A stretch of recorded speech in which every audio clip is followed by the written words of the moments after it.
Ituturo ko sa inyo kung paano gumagana at paano ang wiring connection nitong infrared motion sensor. Ito nga, dumating na yung aking in-order na motion sensor. Ayan, yung kanyang itsura. Hindi mo na kailangan ng switch sa ilaw, ito na ang gagana. Yung kanyang ito na pinaka-switch niya. May kasama siyang manual, kaya madali lang. Meron na mga wiring installation guide na makikita ka dyan. And tingnan natin yung laman sa loob nito. Ano itsura nung likod niya, yung sa wiring connection. Tanggal natin yung dalawang tornilyo. At pagkatapos, may takip yan sa likod. Tanggalin yung takip. At yun nga, makikita mo na yung kanyang wiring connection. Ayan, tatanggal natin yung takip. Ayun.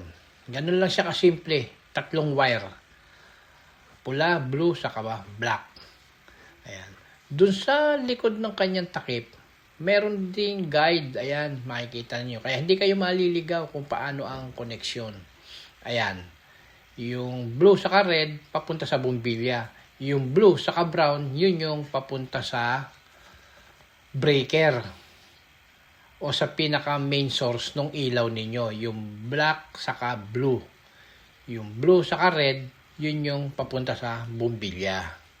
Ito na yung pinaka switch niya mismo. Yung sensor kapag may na-sense yan na gumagalaw, na may dumaang tao, pusa, aso, o daga. Basta may gumalaw na na-sense siya, iilaw yung bumbilya na nakakonect sa kanya. Ito ay auto volt 110 hanggang 240 volts. Ayan.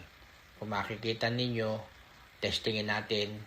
Pag may na-sense na gumalaw, ilang seconds siya bago mamatay. Pag ilaw niya, gaano katagal? Ilang segundo bago siya mamatay. Ayun, halos 24 o 25 seconds namatay yung ilaw.